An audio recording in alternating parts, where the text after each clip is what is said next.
और battle of Bengal में lead लेने के लिए बीजेपी ने कोलकाता में अपने नेताओं की कॉर्पोरेट बॉम्बिंग कर दी है। ममता की टीएमसी जब तक सांस ले तब तक बीजेपी एक नया मुद्दा, कुछ नए नेता लेकर पहुंच जाती है। आज एक साथ कोलकाता समेत तीन जगहों पर रोड शो, रैलियां और विरोध प्रदर्शन हो रहे थे। ममता सरकार को निशाना बनाया जा रहा था और ममता चुप्पी साधे बैठी हुई थी। हाल ये है कि टीएमसी के नेता मदद के लिए कांग्रेस और लेफ्ट की ओर भी देखने लगे हैं।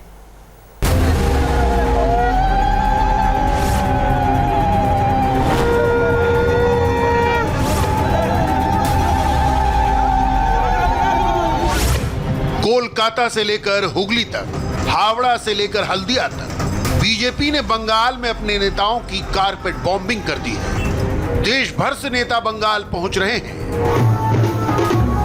बंगाल के कस्बों से लेकर गांव तक घूम रहे हैं। यूपी के डिप्टी सीएम केशव प्रसाद मौर्य बुधवार को हुगली में थे।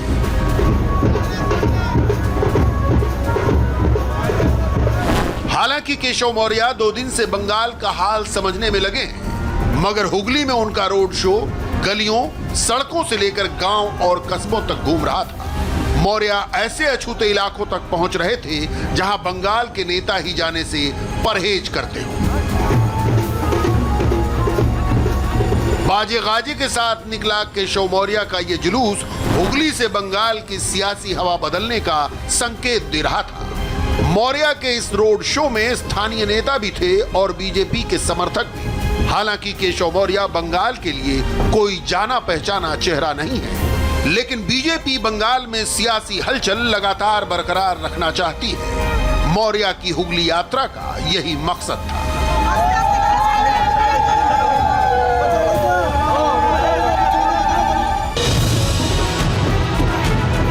बंगाल के पारंपरिक समाज में मंदिर दर्शन को बीजेपी ने कल्चरल कैंपेन बना लिया है। ममता जितना ही बीजेपी को बाहरी बताती हैं, उसके नेता उतना ही स्थानीय मंदिरों के दर्शन पूजन पर जोर देते हैं। ये इलाके के स्थानीय लोगों से जुड़ाव बनाने का एक तरीका है। केशव मौर्य भी हुगली के पोलवा कस्बे में काली मंदिर और शिव मंदिर में पूजन अर्चन के लिए पहुंचे। मौर्य का पूरे विधि विधान के साथ अनुष्ठान में शामिल होना बता रहा था कि वो इस दौरे को लेकर बेहद गंभीर है। आस्था और श्रद्धा जाहिर करने के मामले में यूं भी बीजेपी नेताओं का जवाब नहीं है।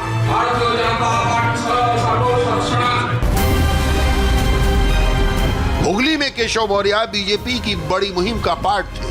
वो एक मुठो चावल यानी एक मुट्ठी चावल अभियान के तहत गए थे। इस अभियान की शुरुआत खुद पार्टी अध्यक्ष जेपी नड्डा ने पूरब बर्धमान से की थी।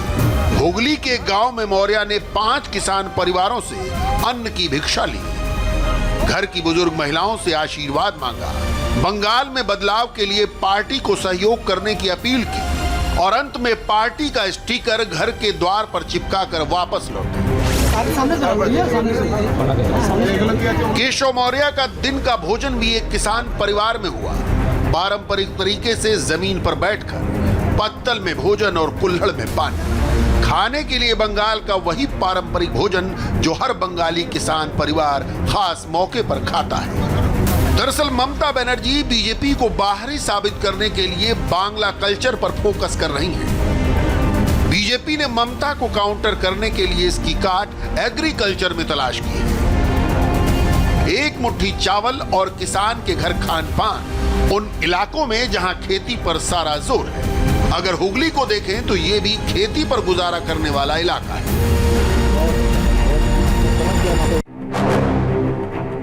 अगर हुगली को देखें तो ये भी खेती पर गुजारा करने वाला इलाका है। हुगली की अर्थव्यवस्था में खेती का बड़ा योगदान है। लेफ्ट के शासन में उद्योग खत्म हुए, खेती बनी रही। सिंगूर विधानसभा भी हुगली का ही हिस्सा है। सिंगूर किसान आंदोलन से ही ममता सत्ता में पहुंची। भूमि अधिग्रहण से नाराज किसानों ने लेफ्ट को हराया। हुगली में अभी बीजेपी की लॉकेट चैटर्जी सांसद हैं। लॉकेट ने 2019 में टीएमसी की रत्ना डे को हराया। बहरहाल बंगाल में पार्टी की बढ़ती पैठ से उत्साहित केशव मौर्य ने तृणमूल कांग्रेस पर जमकर वार किया। टीएमसी को पहले तो इस बात के लिए शर्म आनी चाहिए कि आप सब यहाँ पत्रकार मित्र हैं। जिस घर में मैं गया, एक छोटी सी झोपड़ी, और उस झोपड़ी में एक परिवार रह रहा है, जहाँ ना उनके पास भोजन बनाने का स्थान निर्धारित, न सबके विश्राम सोने के लिए चारपाई डालने का मतलब सोने का स्थान निर्धारित है। इतना दर्दनाक, इतनी पीड़ाजनक की स्थिति इस प्रदेश की जनता की जो बना करके रखा है, उसके लिए जिम्मेदार टीएमसी है। हम नौटंकी नहीं कर रहे हैं, हम जनता की सेवा का संकल्प ले रहे हैं। और पश्चिम बंगाल में ही नहीं, जब देश के लिए चुनाव लड़ रहे थे, देश से जो वादा किया उसे पूरा किया है। जिन प्रदेशों में हम चुनाव लड़े, जो वहाँ के लोगों से वादा किया उसे पूरा किया है। और पश्चिम बंगाल की जनता को भी वादा करते हैं, विश्वास दिलाते हैं कि उनकी जो समस्या है वह समस्या उनकी नहीं, वो भारतीय जनता पार्टी की समस्या होगी और सरकार बनने के तत्काल बाद इस समस्या का समाधान। यूपी से बंगाल भेजे गए केशव मौर्य अकेला चेहरा नहीं है। पार्टी देश भर से नेताओं और मंत्रियों को बंगाल में उतार रही है। बंगाल की 42 लोकसभा सीटों को 8 नेताओं में बांट दिया गया है। केशव मौर्य को 5 लोकसभा क्षेत्रों हुबली, हावड़ा, आरामबाग, श्रीरामपुर और उलुबेरिया की जिम्मेदारी दी गई है। हार्डलाइनर संजीव बालियान को मुस्लिम बहुल मुर्शिदाबाद और नदिया जिले के 5 लोकसभा क्षेत्रों की जिम्मेदारी दी गई है। मनसुख मांडविया को मालदा उत्तर, मालदा दक्षिण, हल्दिया, तमलुक, कांथी और घाटल की 6 लोकसभा सीटों की जिम्मेदारी दी गई है। राजस्थान से आने वाले गजेंद्र शेखावत को कलकत्ता जोन की 5 लोकसभा सीटों कोलकाता उत्तर, कोलकाता दक्षिण, बारासात, दमदम और बनगांव मिली हैं। प्रहलाद पटेल के जिम्मे 6 लोकसभा सीटों कूच बिहार, अलीपुर, दार्जिलिंग, जलपाईगुड़ी, रायगंज और बालूरघाट की जिम्मेदारी है। अर्जुन मुंडा को जंगल महल के आदिवासी क्षेत्र झाड़ग्राम, मेदिनीपुर, बांकुड़ा, पुरुलिया और बिशुनपुर दिए गए हैं। नरोत्तम मिश्रा को आसनसोल, बोलपुर, बीरभूम, बर्धमान पूरब और बर्धमान दुर्गापुर मिला है। नित्यानंद राय को 5 लोकसभा सीटें बैरकपुर, बशीरहाट, डायमंड हार्बर, जयपुर, मथुरापुर दिए गए हैं। इन नेताओं को अपने लोकसभा क्षेत्र की विधानसभाओं में पदयात्रा, रोड शो, घर घर संपर्क और एक मुट्ठी चावल जैसे कार्यक्रम करने हैं। मिशन बंगाल को फतह करने के लिए अमित शाह दिल्ली में बैठकर रणनीति बनाते हैं। न सिर्फ रणनीति बनाते हैं, बल्कि देश भर से बीजेपी नेताओं की फौज बंगाल में उतार देते हैं। कोशिश यह है कि मुद्दों और कार्यक्रम के सहारे समर्थकों और जनता में बीजेपी के माहौल को जीवंत रखा जाए। जब केशव मौर्य हुगली के दौरे पर थे, उसी वक्त हावड़ा में प्रदेश अध्यक्ष दिलीप घोष का रोड शो चल रहा था। इस रोड शो में ढोल, नगारे और ताशे की गूंज ने और भी रंग भर दिया।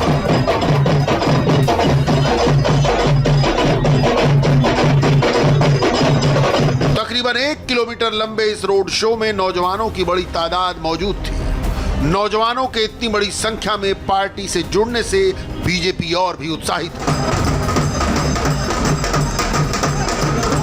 बंगाल की राजनीति में महिलाओं की भी पूरी सक्रियता होती है। महिलाओं के जत्थे इस जुलूस में बार बार दिख रहे थे। दिलीप घोष बंगाल बीजेपी के अध्यक्ष हैं। जाहिर है उनकी जिम्मेदारी बड़ी है और उन्हें खुद को साबित भी करना है। इसलिए हर रोड शो और हर रैली के लिए वो एड़ी चोटी का जोर लगाए हुए हैं।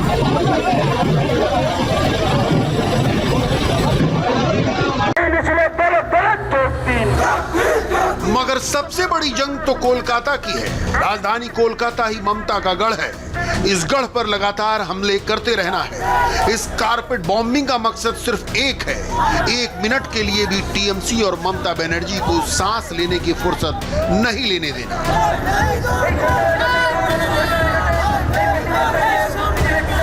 बीजेपी के पार्टी दफ्तर मुरलीधर लेन से आज 2 रैलियां निकली।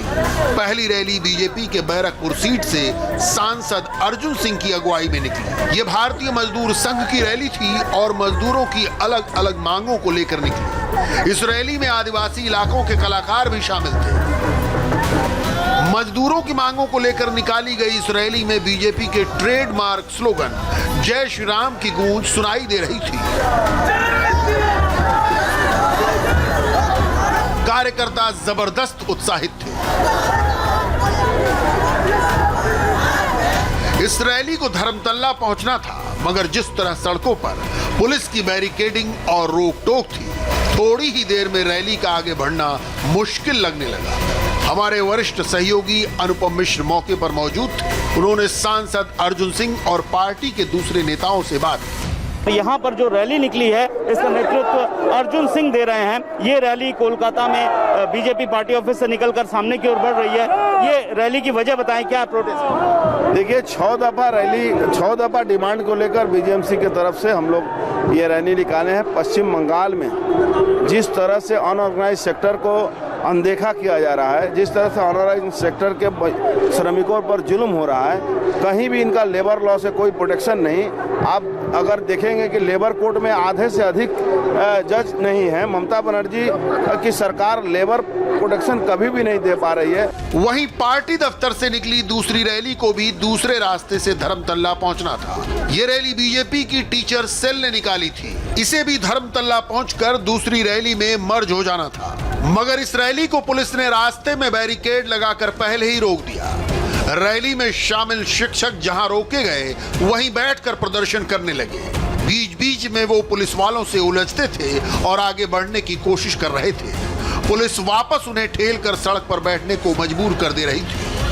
बीजेपी का आरोप है कि बंगाल में ममता सरकार शिक्षकों के साथ अन्याय कर रही है। टीचर्स और पैरा टीचर्स के लिए केंद्र से आवंटित धन उन्हें नहीं मिल रहा। पूरी तनख्वाह देने की बजाय ममता सरकार उन्हें केवल एक हिस्सा भर दे रही है। जिन नौजवानों का एम्पैनलमेंट टीचर्स के जॉब के लिए हो गया, अब तक उनकी नियुक्ति नहीं की गई। जो पैरा टीचर्स है उसका तनख्वाह नहीं मिल रहा है। पैसा आते हैं, केंद्र से आते हैं, लेकिन ये पैसा नहीं दे रहा है ये लोग, तो इसीलिए चल रहा है। इसीलिए आज बीच सड़क पे शिक्षक ने उतरे हैं। आप जानते हैं यहाँ पर सभी जगह पर ये जो टीचर्स है, पैरा टीचर्स है, जिसका टीचर्स का नौकरी मिलने वाला है, पैनल हुआ है, उसका नौकरी नहीं मिला किसी को। बंगाल में बीजेपी की इस कारपेट बॉम्बिंग ने तृणमूल कांग्रेस के होश उड़ा रखे हैं। अब तक कांग्रेस और लेफ्ट से बराबर की दूरी बनाकर चल रही टीएमसी के नेता सख्ते में हैं। अब तो पार्टी के वरिष्ठ नेता ये भी कहने लगे हैं कि बीजेपी के खिलाफ तृणमूल की अगुवाई में सबको लामबंद होना चाहिए। If the left and the Congress, मैंने यही कहा है कि लेफ्ट और कांग्रेस और सच्ची एंटी बीजेपी ताकतों को तृणमूल कांग्रेस के पीछे आकर खड़ा होना चाहिए, क्योंकि ममता बनर्जी के नेतृत्व में तृणमूल कांग्रेस ही अकेली पार्टी है जो बीजेपी की बांटने वाली राजनीति से लड़ रही है। fighting. मगर सवाल यह है कि जिस लेफ्ट से लड़कर ममता वजूद में आई, क्या वो उनके पीछे खड़ा होगा? कांग्रेस के अधीर रंजन जैसे नेता जो अपनी जगह बनाने को बेचैन हैं, वो मानेंगे?